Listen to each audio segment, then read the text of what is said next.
뭐 조직의 그건 하나의 그런 이제 패턴 속에서 역할 중심의 어떤 그 채용 관리를 한다. 옛날에는 뭐 지금도 이제 일부 뭐 기업은 그런 현상들이 있습니다. 뭐 전체적으로 어떤 그 채용 뭐 이번에 예를 들어서 500명을 채용했다. 그래서 이제 기본 뭐 기초 어떤 그 연수를 시키고 연수 후 이제 각 분야별로 사분야별로 배치를 하는 겁니다. 그래서 물론 이제 입사할 때는 나는 어떤 분야를 전공해서니까 어떤 사업 분야에서 어떤 역할을 하고 싶다 해서 나름대로 어떤 그 방향을 가지고 있습니다. 그런데 뭐 기초 연수 기간에 어떤 스펙 중심으로 채용했던 인력을 물론 또 적성 인성 중심으로 채용했다고 하더라도 직무하고 매칭을 시키지 못하다 보니까 임의적으로 배치를 하는 겁니다. 그 어떤 포지션만큼 필요한 인력을 A 사업부에 뭐 50명 또는 B 사업부에 뭐 70명 또는 C 사업부에 뭐 30명 이런 형태로 배치를 한다 이거죠. 배치를 하다 보니까 자기가 하나의 어떤 전공 분야하고 일치 자기가 이전에 입사를 하면서 하나의 어떤 모델링 됐다. 나는 어떤 회사에 뭐 계열사가 여러 곳이 있을 때는 어떤 회사에서 어떤 역할을 맡고 싶다. 왜? 나는 전공이 그러하니까. 그런데 이 부분이 그렇게 일치가 됐을 때는 큰 문제가 없는데 전혀 상반되는 어떤 그런 분야에 또는 지역에 또는 회사에 배치되는 경우가 있습니다. 그때부터 갈등을 하게 된다. 갈등을 합니다. 그래서 아까 뭐 이직을 하는 어떤 경우도 있고 능력이 부족해서 뭐 이직하는 경우도 있고 어떤 이런 어떤 형태가 어떤 매칭이 되지 않기 때문에 이직을 하는 경우도 있습니다. 따라서 어떤 조직이 기본적으로는 요 분야별로 요구하는 능력과 뭐 적성과 인성을 설정해가지고 미리 요 조건에 맞는 사람을 50명 채용해가지고 그 기업에 그 분야에 배치한다 그러면 굉장히 충족성을 높여줄 수가 있습니다. 그러면 조직의 어떤 활력을 조직 생활에 어떤 활력을 나타낼 거다. 이런 말씀을 드리겠습니다. 따라서 조직에 어떤 잘 적응할 수 있는 사람을 측정해가지고 해당 분야에 배치를 해야 된다. 그 말씀을 드리겠고, 그 다음에 직무 능력의 어떤 측정을 얘기된다. 그러면 좀 전에 말씀드렸던 대로 어떤 분야별로 지원을 해서 최종적으로 배치를 하게 되는데 한다고 했을 때 그런 능력을 갖췄느냐? 갖추지 못하고 제가 뭐 실질적으로는 농구를 잘하고 옵니다. 실질적으로 제가 뭐 농구를 잘하는 건 아니고 예로서 농구는 농구 선수인데 뭐 사회적으로 뭐 내년에 브라질에서 월드컵 경기가 있습니다. 그래서 나도 축구 선수가 되고 싶다. 그래서 어떤 하나의 또 욕구가 축구 선수입니다. 근데 농구 선수로서의 어떤 자질을 가진 사람이 자기가 축구 선수가 되겠다는 욕구를 가지고 축구 선수를 한다고 했을 때 유명한 선수가 되겠냐 이거죠. 물론 충분한 자질이 있다 그러면 뭐 훈련을 통해서 또 기술을 연마해서 우수한 뭐 국제적인 어떤 선수가 될 수도 있겠죠. 그러나 이미 축구에 대한 자질을 그 다음에 준비되어 있는 사람도 있다 이거죠. 그래서 농구 선수가 축구 선수가 되기 위해서 물론 뭐 초등학생이나 중학생이나 조금 이른 뭐 고등학교 1, 2학 정도는 또 전환하는 경우도 해서 성공하는 경우도 다소 있는 것 같습니다. 그러나 기존에 했던 선수가 이렇게 전환해서 성공하는 이유는 거짓 많지 않다. 그래서 기업에서 어떤 분야별로 채용을 하되 개인에 대해서도 직무 능력을 측정해가지고 내가 채용하고자 하는 분야에 적합 요건을 갖췄느냐 하는 부분을 생각하게 된다. 그래서 직무 수행 요건에 적합하냐 그 다음에 핵심 업무 어떤 속성과 내용을 충분히 이해하고 있느냐, 직무 가치 또는 직무 어떤 실행 지식에 해당되는 경험, 능력, 태도들을 갖추고 있느냐. 여기서 직무 어떤 가치라는 어떤 개념이 있습니다. 이따도 잠깐 말씀을 드리기는 하겠습니다. 그래서 우리가 직무 가치라는 것은 뭐 이해하기 좋도록 수학 문제를 가지고 말씀을 드리겠습니다. 어떤 문제를 풀어서 A 문제를 풀어서 뭐 100점을 받았다. 그래서 B 문제를 가지고 문제를 풀어서 뭐 70점을 받았다. 그러면 100점을 받았으니까 이 사람은 아주 능력이 뛰어난 사람이죠. 우리가 뭐 입사하기 위해서 뭐 적성 또는 어떤 자질에 대한 어떤 뭐 시험을 본다, 뭐 이런 조건도 마찬가지입니다. 그런데 B 문제를 푸는 사람은 70이다. 그런데 알고 봤더만은 A 문제는 대학교 수학 문제더라. 그런데 이 문제는 중학교 수학 문제더라. 아닙니다. 얘는 중학교 수학 문제더라. 얘는 대학교 수학 문제더라. 그러면 기준이 달라지는 겁니다. 100점이 처음에 이 조건을 연계를 시키지 않을 때는 당연히 100점을 받은 사람이 능력도 뛰어나고 좋은 조건을 갖췄구나. 70점은 70점은 이 조건을 이렇게 평가받은 사람보다 미흡하구나. 그런데 A라는 사람은 중학교 수학 문제를 가지고 100점을 받았고, B라는 사람은 대학교 수학 문제를 가지고 70점짜리 못 받았다. 그런데 만일 여기서 어떤 가중치를 가지고 다시 점수를 보완해 준다 그러면 어떤 대학 문제는 뭐 100% 반영해 주고 그러면 70점이 되는 겁니다. 100% 반영해 주는 70 되고, 그 다음에 상대적으로 대학 문제에 대해서 중학교 문제는 한 30% 정도 수준밖에 안 되니까, 그럼 여기서 30% 다시 환산을 시키는 겁니다. 그러면 다시 70대 30으로 되는 겁니다. 그러면 환산했을 때는 이거는 30점이 되지는 거고, 이거는 원래 어떤 고유, 뭐 100% 가중치를 다 승인을 받으니까 70이 됩니다. 이런 부분이 직무 가치에 대한 내용이다.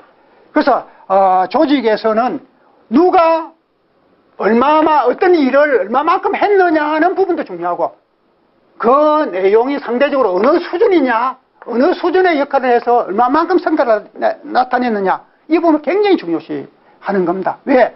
상대적으로 어떤 수준이 높은 업무는 성과는 적게 나타나더라도 전략적이고 미래지향적이고 전사적으로 굉장히 파급 효과가 높게 나타나는 이런 내용들이 되기 때문에, 그래서 여러분들이 어떤 능력을 갖췄다. 과연 그 능력이 그 회사에서 어느 수준으로 평가받을 수 있는 능력이냐는 기준을 잘 인식을 해서 준비를 할 필요가 있다.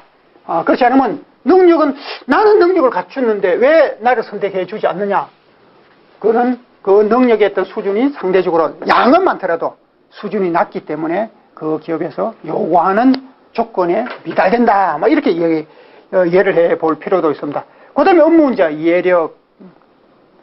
옛날같이 산업어떤 사이클이 일정한 루틴하게 이렇게 이제 변화되면 크게 뭐 문제 없을 수도 있습니다. 현재 내가 가지고 있는 업무 어떤 능력 또는 하나의 어떤 새롭게 학습되는 어떤 능력으로도 뭐 한 7, 8년, 경우에 따라서는 뭐 한 10년 정도 그런 어떤 패턴 내에서 역할을 할 수 있다 이거죠. 근데 아시다시피 이 근래 산업 환경이 굉장히 빠른 속도로 이렇게 뭐 태풍 불 때 파도가 치듯이, 물론 태풍 불 때 파도는 너무 뭐 부스러지면서 치니까 그런 정도는 아닙니다만도 좀 바람이 많이 불 때 물결이 일어나듯이 이렇게 빠른 속도로 산업의 어떤 사이클을 나타내고 있습니다. 뭐 이 과정에서는 소멸이 되는 부분도 있을 거고, 또 새롭게 생성되는 어떤 이런 업무들도 있을 거고, 또 소멸되지 않더라도 뭐 일정한 어떤 타임은 하나의 어떤 저성장적인 어떤 형태를 나타내다가 또 일정한 어떤 사이클 이후에는 다시 이제 뭐 중요한 어떤 업무 어떤 포지션으로 이래 변화되는 업무들이 나타날 수 있습니다. 이렇게 그런다고 했을 때 내가 현재 가지고 있는 어떤 능력, 안에 업무 방법 이것만 고집하다가는 새로운 환경에 대응해 가지 못하기 때문에 도태될 수밖에 없다. 그래서 업무의 어떤 이해력뿐만 아니라 어떤 적응력, 그 다음에 어떤 실행력, 들을 또 아주 중요한 어떤 관점으로 관리를 하게 된다. 뭐 채용 관리 어떤 도구화 이런 기준이 있습니다. 옛날에는 기업들이 어떤 분야별로 사람은 필요한데 그 분야에 어떤 역할을 분담할 거냐, 그러면 그 역할을 수행하기 위해서는 어떤 자격과 행동들을 나타내는 게 가장 적합하냐, 이런 기준이 조금 위협했습니다. 그런데 이 근래는 이런 어떤 형태의 도구들을 다 가지고 있습니다. 보시는 바대로 어떤 여기는 아마 팀이 제시는 안 되고 있습니다. 그러나 인사팀이다. 일부는 이제 인적 자원팀이다. 인적 자원팀, 회사마다 팀의 명칭을 좀 다양하게 활용하는 이런 부분이 있습니다. 결국 인사팀에서 인력을 관리하고 채용, 어떤 보직, 어떤 인사 고가, 직무 어떤 순환, 그 다음에 인사 어떤 기록 관리, 이런 유형의, 그 외에 업무도 다수 있습니다. 이제 한 토포로서, 나타내기 위해서 좀 잘랐습니다. 내용을 좀, 조정을 한 부분입니다. 그래서 큰 어떤 업무 단위는 이런 단위인데, 여기에서 제부되는, 이 업무를 실행하는 겁니다. 물론 이 업무도 하나의 어떤 프로세스적으로 움직이는 겁니다. 그러면 정원 관리를 한다. 우리가 어떤 향후의 사업 어떤 전략 방향이나, 업무의 어떤 분포도에 따라서, 인력 변동이 어떠할 거다.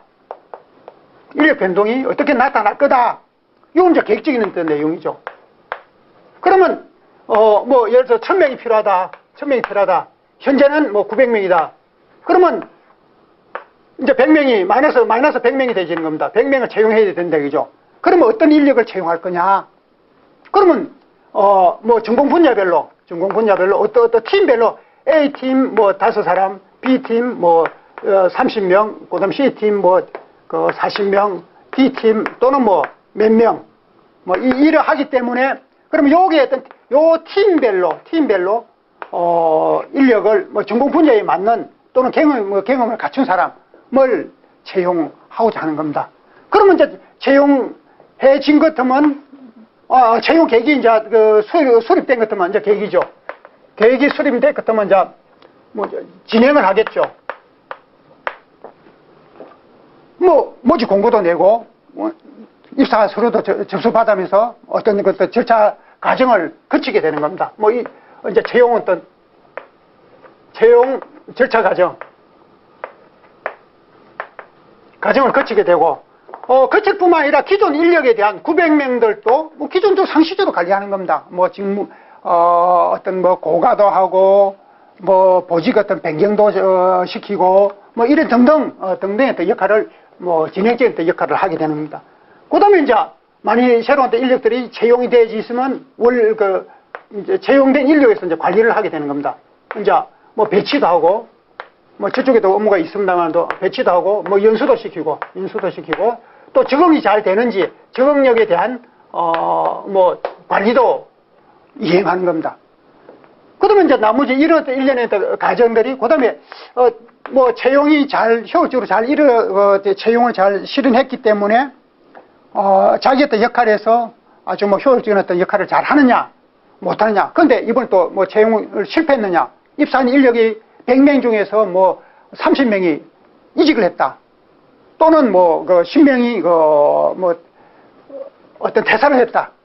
이런 유형들이 결과적으로 나타나게 될 겁니다. 그래서 여기에 대해서 어떤 사후 관리적인 어떤 측면을 수행하게 되는 겁니다.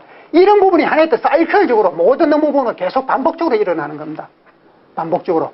이 형태가 결국 직무 내용으로 구성되어 있는 내용이다. 하나의 어떤 사이클이 어떤 통합되는, 이 부분이 통합되는 경우도 있고, 각각 좀 전에 말씀드렸듯이 각각 독립된 어떤 형태로 운영되는 어떤 경우도 있습니다. 그래서 뭐 이런 어떤 내용들이 갖추고 있고, 그러면 이런 업무를 수행하는데 정원을 운영하기 위해서 이런 역할을 어떤 이 사이클별로 역할을 수행하는데 어떤 능력들을 갖추고 있다. 요건 이따가 설명을 드리겠습니다. 어떤 지식과 경험을 갖추고 있어야만 저 역할을 원활히 수행할 수 있다 하는 기준들이 설정되어 있습니다. 그 다음에 저런 업무를 하기 위해서는 이런 어떤 그 기획력과 분석력과 판단력, 물론 이제 기획력에도 뭐 다양한 내용이 있겠죠. 어떤 정보를 기획을 수립하기 위해서 정보를 파악하는 거, 또 전략적인 어떤 체계를 잡는 거, 또 어떤 상황이 당면에 있을 때 그 어떤 문제사항을 완화시키기 위해서 또는 효율화시키기 위해서 어떤 전략적인 어떤 처리를 하는 방법, 뭐 그래서 여러 어떤 패턴들은 있긴 있습니다. 있더라도 그 내용을 뭐 포괄적으로 다 정의는 해주지 못하더라도 어쨌든 전반적으로 필요한 이런 유형의 어떤 역할과 능력들을 갖춰야 된다 하는 기준들을 가지고 있습니다. 그 다음에 이 부분은 업무 등급, 아까 직무 가치하고 연계되는 내용입니다. 어느 수준이냐, 중학교 수준이냐, 대학교 수준이냐. 그러면 그 요건에 맞는 사람을 채용한다 이거죠. 그러면 이 업무는 3등급 수준이 되니까 일을 보통 뭐 기업의 조직에서 차장됩니다.